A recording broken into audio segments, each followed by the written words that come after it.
2014 की बात है। एक ऐसा वायरस जिसने पूरी दुनिया के स्वास्थ्य तंत्र को मतलब पूरी तरह से हिला के रख दिया था। और हैरानी की बात यह है कि ये हवा से फैलता ही नहीं है। बिना एयरबोर्न हुए, बिना हवा में तैरे भी इसने कई देशों की रफ्तार रोक दी और 11,000 से ज्यादा जानें ले ली, जो कि एक बहुत बड़ा नंबर है। बहुत बड़ा। आज के हमारे श्रोतों के इस गहन विश्लेषण में हम उसी नाम के पीछे के वैज्ञानिक तथ्यों को डिकोड कर रहे हैं, जो शायद आधुनिक इतिहास के सबसे डरावने शब्दों में से एक है, एबोला। चलिए इसे थोड़ा विस्तार से समझते हैं, क्योंकि जब हम किसी खतरे का नाम बार बार खबरों में सुनते हैं तो डर पैदा होना स्वाभाविक है। हाँ, एकदम सही बात है। लेकिन स्रोत सामग्री को गहराई से समझना ही उस डर को खत्म करने का सबसे बेहतरीन तरीका है। बिल्कुल। और देखिए, डर अक्सर जानकारी की कमी से पनपता है। आज की इस चर्चा का जो उद्देश्य है वो सिर्फ ये जानना नहीं है कि इबोला क्या है, बल्कि हम इसके मैकेनिज्म को समझेंगे कि ये बायोलॉजिकल लेवल पर काम कैसे करता है। मैकेनिज्म समझना बहुत जरूरी है। बिल्कुल। क्योंकि जब किसी खतरे की कार्यप्रणाली स्पष्ट हो जाती है ना, तो वो एक रहस्यमय राक्षस नहीं रहता, हाँ, बल्कि एक मेडिकल चुनौती बन जाता है जिसे बाकायदा सुलझाया जा सकता है। सही कहा। तो अगर हम स्रोत सामग्री की शुरुआत देखें तो ये पूरी कहानी 1976 से शुरू होती है। अफ्रीका के दो बिल्कुल अलग अलग हिस्सों में, एक जायरे में जिसे आज हम डेमोक्रेटिक रिपब्लिक ऑफ कॉन्गो के नाम से जानते हैं, हाँ, डीआर कॉन्गो। हाँ, डीआर कॉन्गो, और दूसरा सूडान में। तो इन दो जगहों पर यह वायरस पहली बार पहचाना गया था। ये फिलोविरिडे परिवार का सदस्य है और इसका साइंटिफिक नाम एबोला वायरस है। सही। लेकिन ये शरीर में करता क्या है? मतलब स्रोत इसे हेमोरेजिक फीवर पैदा करने वाला वायरस बताते हैं।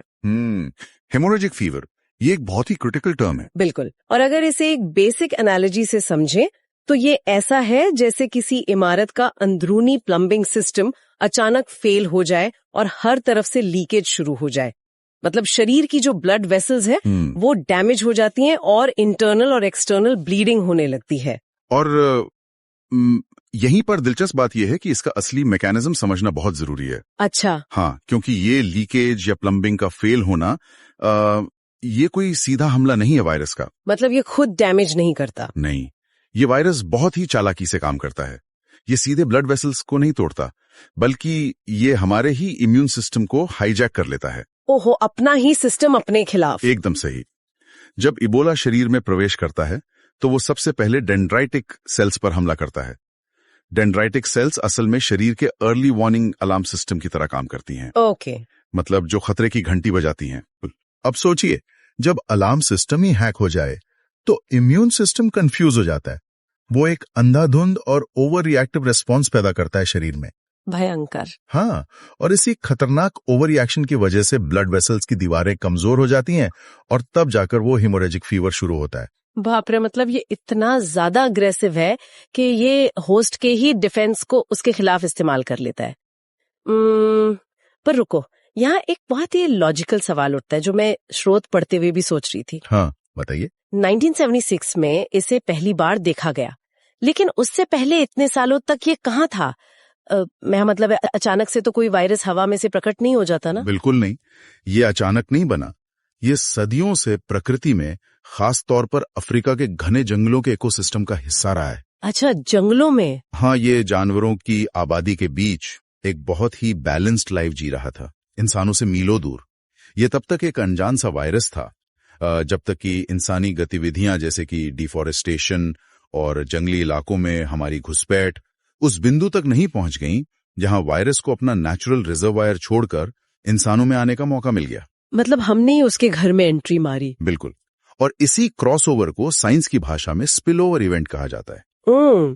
ये स्पिलओवर वाली बात हमें सीधे इसके फैलने के तरीके पर लाती है। और ईमानदारी से कहूं तो स्रोत सामग्री पढ़ने से पहले मुझे भी यही लगता था कि इतने खतरनाक वायरस, मतलब जो इतनी तबाही मचाते हैं, वो हवा में तैरते हुए आते होंगे। हाँ, ये बहुत ही आम गलतफहमी है ना? लेकिन स्रोत बिल्कुल साफ करते हैं कि एबोला किसी साधारण फ्लू या कोविड की तरह एयरबोर्न नहीं है। सामान्य सांस लेने या किसी के खांसने भर से ये एक व्यक्ति से दूसरे व्यक्ति तक ट्रांसमिट नहीं होता। और ये एक ऐसा फैक्ट है जो अक्सर लोगों को हैरान कर देता है। यहाँ दिलचस्प बात यह है कि इसका ट्रांसमिशन पूरी तरह से डायरेक्ट कांटेक्ट पर निर्भर है। Direct contact? हाँ, डायरेक्ट कांटेक्ट का मतलब है कि संक्रमित व्यक्ति के ब्लड या शारीरिक तरल पदार्थ जैसे कि पसीना, लार या उल्टी, इनका सीधे किसी स्वस्थ इंसान की कटी हुई त्वचा या म्यूकस मेम्ब्रेन मतलब आंख, नाक या मुंह, इसके संपर्क में आना। लेकिन एक मिनट, अगर ये इतना ही मुश्किल है, मेरा मतलब है डायरेक्ट कांटेक्ट एक बहुत ही मेसी और फिजिकल चीज है। सही बात है। अगर ये हवा से नहीं फैलता और इसके लिए शारीरिक तरल पदार्थों का एकदम सीधा संपर्क चाहिए, तो 2014 से 2016 के आउटब्रेक में 11,000 लोग कैसे मारे गए? मतलब ये ट्रांसमिशन के तरीके और इसके इतने बड़े पैमाने पर फैलने के बीच का गणित कुछ समझ नहीं आ रहा। ये एक बहुत ही वैलिड पॉइंट है। ये थोड़ा विरोधाभास लगता है। हाँ, लगता तो है। लेकिन इसे समझने के लिए हमें उस स्थिति को देखना होगा जब कोई मरीज इस बीमारी के एकदम पीक पर होता है। बीमारी के गंभीर लक्षणों के कारण मरीज के शरीर से बहुत ज्यादा तरल पदार्थ बाहर आने लगता है। ओके, मतलब वायरस का लोड बहुत हाई होता है उस वक्त। बहुत ज्यादा हाई। और दूसरी बात है दूषित सतह। अगर कोई इन्फेक्टेड फ्लूइड किसी बेडशीट, कपड़े या मेडिकल उपकरण पर मौजूद है और कोई उसे बिना प्रोटेक्शन के छू ले, तो वो भी फैलाव का एक सीधा माध्यम बन जाता है। ओह, मतलब सर्फेसेस भी खतरनाक हो जाते हैं। बिल्कुल। और इसके अलावा हमें उस सोर्स को नहीं भूलना चाहिए जहां से ये सब शुरू होता है। जानवर? हाँ, जानवर। चमगादड़, खासकर फ्रूट बैट्स और कुछ प्राइमेट्स इस वायरस के नेचुरल रिजर्वॉयर या वाहक माने जाते हैं। Fruit bats. लेकिन चमगादड़ खुद इससे मर क्यों नहीं जाते? ये बहुत ही बढ़िया सवाल है। मतलब अगर वायरस इंसानों के अंदर इतना भयानक डैमेज करता है, पूरी प्लम्बिंग ही फेल कर देता है, तो वो चमगादड़ों के अंदर शांति से कैसे रह सकता है? इसके पीछे ना एक बहुत ही शानदार इवोल्यूशनरी साइंस है। अच्छा। देखिए, चमगादड़ इकलौते मैमल्स हैं जो उड़ सकते हैं। हाँ। और उड़ान भरने के लिए बेतहाशा एनर्जी की जरूरत होती है। इस प्रोसेस में उनके शरीर के सेल्स में काफी डैमेज और इन्फ्लेमेशन होता है। ओके, उड़ने की वजह से इन्फ्लेमेशन। बिल्कुल। तो इस डैमेज को सर्वाइव करने के लिए चमगादड़ों का इम्यून सिस्टम इवोल्यूशन के दौरान इस तरह अडेप्ट हो गया है। अच्छा। कि वो इस इन्फ्लेमेशन को रोक देता है। वाह, मतलब एक बिल्ट इन शॉक एब्जॉर्बर है उनके पास। एकदम सही। अब इबोला या अन्य वायरसों का मुख्य हथियार ही क्या है? इन्फ्लेमेशन पैदा करना। अरे हाँ। तो जब वायरस चमगादड़ के शरीर में जाता है तो वहां कोई इम्यून सिस्टम का ओवर रिएक्शन होता ही नहीं है। वायरस वहां रहता है, रेप्लिकेट करता है, लेकिन चमगादड़ बीमार नहीं पड़ता। क्या बात है! मतलब उड़ने की उनकी क्षमता ने ही उनके इम्यून सिस्टम को इस वायरस के खिलाफ एक तरह का शील्ड दे दिया है। बिल्कुल। और जब इंसान इन चमगादड़ों के संपर्क में आते हैं या किसी ऐसे प्राइमेट के संपर्क में आते हैं जिसे चमगादड़ ने संक्रमित किया हो, जैसे स्रोत में बुशमीट का जिक्र है। हाँ, बुशमीट एक बड़ा फैक्टर है। तो वायरस एक ऐसे होस्ट में जंप कर जाता है जिसका इम्यून सिस्टम चमगादड़ जैसा शांत नहीं है, और फिर वो तबाही शुरू होती है। बिल्कुल सही पकड़ा आपने। और जब ये इंसानी शरीर में जंप कर जाता है तो शुरुआत में ये बिल्कुल शांत रहता है। हाँ, स्रोत भी यही बताते हैं कि इसका इंक्यूबेशन पीरियड 2 से 21 दिन का होता है। मतलब एक्सपोजर के बाद पूरे 3 हफ्ते तक हो सकता है कि कोई लक्षण ही न दिखें, और जब लक्षण आते हैं तो शुरुआती दिनों में तेज बुखार, सिर दर्द, मांसपेशियों में दर्द और थकान होती है, जो कि बहुत ही आम लक्षण है। वही तो, ये तो बिल्कुल मलेरिया या साधारण फ्लू जैसा लगता है। ऐसे में शुरुआती दिनों में किसी डॉक्टर के लिए ये पहचानना कितना मुश्किल होता होगा? बहुत मुश्किल। ये तो ऐसा है जैसे पूरे शहर के फायर अलार्म किसी आम शॉर्ट सर्किट की वजह से बज रहे हों और डॉक्टर को उस भारी शोर के बीच एक बहुत ही खतरनाक आग लगाने वाले को ढूंढना हो। ये एनालॉजी एकदम फिट बैठती है। ये शुरुआती धोखा ही इस वायरस की सबसे बड़ी स्ट्रेटजी है।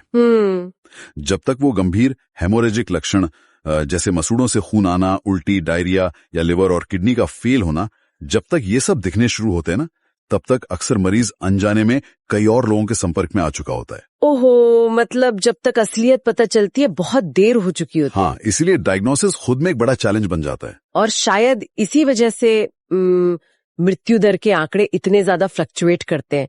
अगर हम स्रोतों के आंकड़ों को देखें तो इबोला की मृत्यु दर 25% से लेकर 90% तक हो सकती है। हाँ, ये रेंज बहुत बड़ी है। 25% और 90% के बीच बहुत बड़ा फासला है। तो क्या ये वायरस के बार बार रूप बदलने या म्यूटेशन की वजह से है? अगर हम इसे बड़ी तस्वीर से जोड़ें तो ये वायरस के म्यूटेशन से ज्यादा उस इलाके के मेडिकल इंफ्रास्ट्रक्चर और रिसोर्सेज का रिफ्लेक्शन है। अच्छा, मतलब हेल्थ फैसिलिटीज का फर्क है। बिल्कुल। मोर्टेलिटी रेट पूरी तरह से इस बात पर निर्भर करता है कि प्रकोप किस क्षेत्र में हुआ है। अगर मरीज किसी ऐसे अस्पताल में है जहां 24 घंटे मॉनिटरिंग और सपोर्ट मौजूद है तो उसके बचने के चांस काफी बढ़ जाते हैं। लेकिन अगर प्रकोप किसी दूर दराज के इलाके में हुआ है जहां बुनियादी सुविधाएं ही नहीं है तो वहां यह दर 90% तक पहुंच जाती है। बाप रे। देखिए, डायग्नोसिस के लिए पीसीआर टेस्ट और एलाइजा टेस्ट जैसी तकनीकें चाहिए होती हैं। पीसीआर टेस्ट वायरस के जेनेटिक फिंगरप्रिंट को पकड़ता है और उसके लिए एडवांस लैब चाहिए होगी। वही तो, उसके लिए एक एडवांस लैब और बहुत ही प्रशिक्षित स्टाफ की जरूरत होती है। ग्रामीण इलाकों से सैंपल किसी शहर की लैब तक भेजने और रिपोर्ट वापस आने में जो समय लगता है वो अक्सर जानलेवा साबित होता है। और अगर समय पर डायग्नोसिस हो भी जाए तो स्रोत बताते हैं कि काफी लंबे समय तक चिकित्सा विज्ञान के पास इसका कोई सीधा इलाज था ही नहीं। हाँ, ये कड़वी सच्चाई रही है। डॉक्टरों का मुख्य हथियार सिर्फ सपोर्टिव केयर रहा है। इसमें मरीज का फ्लूइड और इलेक्ट्रोलाइट बैलेंस मेंटेन किया जाता है और ऑक्सीजन दी जाती है। बिल्कुल। ये तो कुछ ऐसा है जैसे एक डूबते हुए जहाज में से लगातार पानी बाहर निकालते रहना और बस उम्मीद करना कि जहाज किसी तरह तूफान के शांत होने तक तैरता रहे ताकि वो खुद अपनी मरम्मत कर ले। मतलब हम वायरस को नहीं मार रहे, हम बस शरीर को समय दे रहे हैं। सपोर्टिव केयर आज भी बहुत महत्वपूर्ण है क्योंकि ये शरीर को वो समय देता है जिससे उसका खुद का इम्यून सिस्टम वायरस से लड़ सके। लेकिन साइंस वही नहीं रुका, ये जानना बहुत जरूरी है। हाँ, कुछ नए ट्रीटमेंट्स भी तो आए हैं। बिल्कुल। सालों की रिसर्च और कई क्लिनिकल ट्रायल्स के बाद अब एफडीए द्वारा प्रमाणित RVSV जिब्बोव नाम की वैक्सीन और मोनोक्लोनल एंटीबॉडीज जैसे ट्रीटमेंट मौजूद हैं। मोनोक्लोनल एंटीबॉडीज ये कैसे काम करते हैं? ये लैब में डिजाइन किए गए ऐसे मॉलिक्यूल हैं जो सीधे वायरस के सरफेस पर मौजूद प्रोटीन से जाकर चिपक जाते हैं और उसे इंसान के स्वस्थ सेल्स में घुसने से ब्लॉक कर देते हैं। क्या बात है, मतलब वायरस को लॉक कर देते हैं बाहरी। ये एक बहुत बड़ी साइंटिफिक जीत है। बहुत बड़ी। और ये जो RVSV ज़ीबोवैक वैक्सीन है, इसे आउटब्रेक के दौरान कैसे इस्तेमाल किया जाता है? क्योंकि अगर अचानक से कोई आउटब्रेक हो जाए तो पूरी देश या शहर की आबादी को रातों रात वैक्सीनेट करना तो संभव ही नहीं है। नहीं, वो लॉजिस्टिकली पॉसिबल नहीं है। इसके लिए पब्लिक हेल्थ एक्सपर्ट्स एक बहुत ही स्मार्ट स्ट्रैटेजी इस्तेमाल करते हैं जिसे रिंग वैक्सीनेशन कहा जाता है। Ring vaccination? हाँ, जब कोई केस कंफर्म होता है तो उस मरीज के संपर्क में आए सभी लोगों की पहचान की जाती है और फिर उनके संपर्क में आए लोगों की इस पूरी रिंग या घेरे को तुरंत वैक्सीनेट कर दिया जाता है। अच्छा, मतलब एक सुरक्षा चक्र बना देते हैं। एकदम सही। ये जंगल की आग को रोकने के लिए बीच के पेड़ों को काटकर एक फायर ब्रेक बनाने जैसा है। बहुत ही बढ़िया एनालॉजी है ये। इससे होता ये है कि वायरस को आगे बढ़ने के लिए कोई नया होस्ट ही नहीं मिलता। वाओ, लेकिन स्रोत सिर्फ मेडिकल ट्रीटमेंट पे ही फोकस नहीं करते।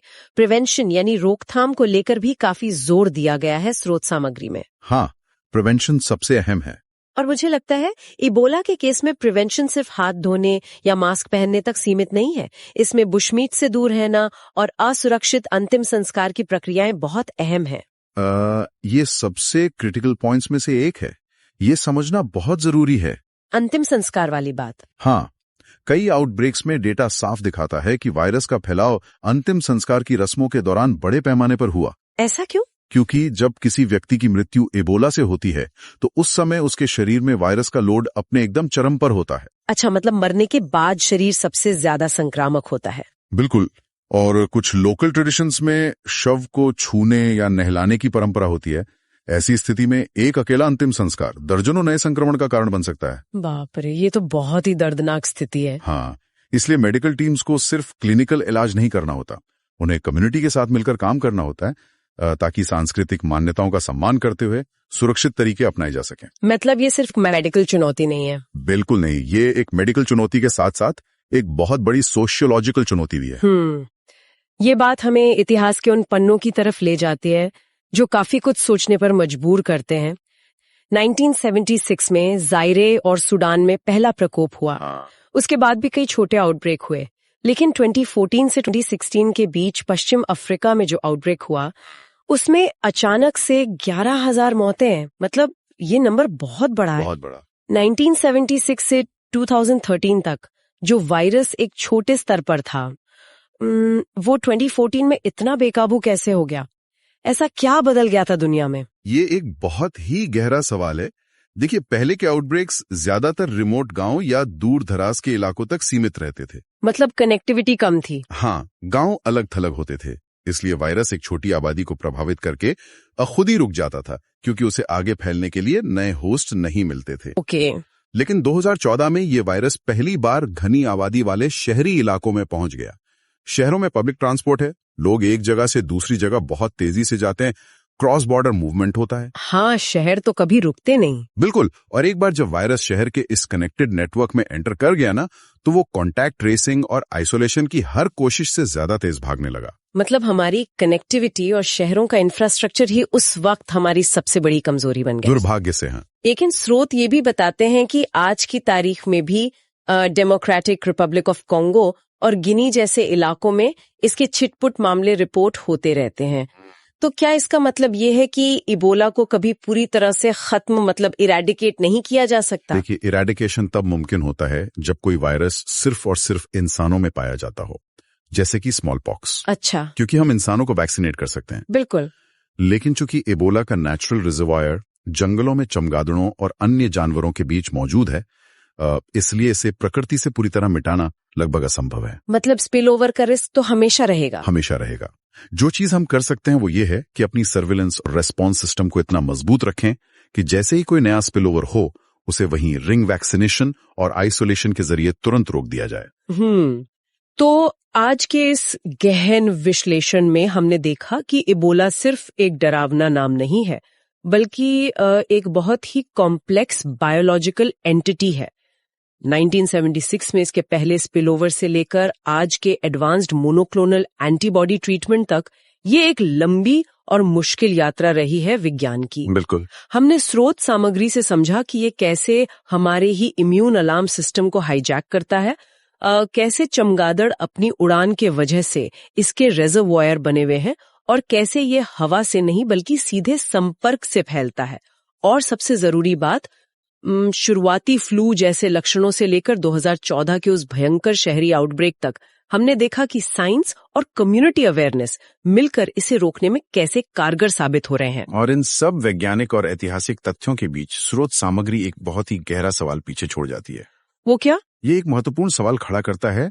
हमने देखा कि एक ऐसा वायरस जो हवा से नहीं फैलता, जिसे एक इंसान से दूसरे इंसान तक पहुंचने के लिए शारीरिक तरल पदार्थों और सीधे संपर्क की मुश्किल चुनौती पार करनी पड़ती है, वो भी 11,000 से ज्यादा लोगों की जान ले सकता है जब वो किसी घनी आबादी वाले शहरी नेटवर्क में घुस जाए। हाँ, ये तो सच है। तो ये हमारे ग्लोबल हेल्थ इंफ्रास्ट्रक्चर की खामियों को बहुत साफ तरीके से उजागर करता है। अगर हम इस स्थिति को एक कदम आगे ले जाकर सोचें, भविष्य में अगर कोई ऐसा पैथोजन सामने आता है जो इबोला जितना ही घातक हो, लेकिन जो बहुत आसानी से सिर्फ सांस लेने भर से हवा के जरिए फैल सकता हो, ओहो, वो तो तबाही होगी। बिल्कुल। तो हमारी आधुनिक दुनिया, जहां एक इंसान 24 घंटे में दुनिया के एक कोने से दूसरे कोने तक पहुंच सकता है, वो इस चुनौती का सामना कैसे करेगी? क्या हमारा ये तेज रफ्तार दुनिया का मॉडल हमारी ताकत है, या यही हमारी सबसे बड़ी कमजोरी साबित होगा? ये सच में एक ऐसा सवाल है जो काफी देर तक दिमाग में गूंजता रहेगा। यह हमें याद दिलाता है कि भले ही हम तकनीक और मेडिकल साइंस में कितने भी एडवांस हो जाए, प्रकृति हमेशा एक कदम आगे की सोचती है। और ऐसी स्थिति में हमेशा जिज्ञासु बने रहना और तथ्यों को बारीकी से समझना ही वो टूल है जो हमें आने वाले हर खतरे के लिए तैयार कर सकता है। स्रोतों के इस गहन विश्लेषण को आज यहीं रोकते हैं। सीखने की इच्छा रखने वालों के लिए ये याद रखना जरूरी है कि नई जानकारी तलाशते रहना ही दुनिया को बेहतर समझने का एकमात्र तरीका है।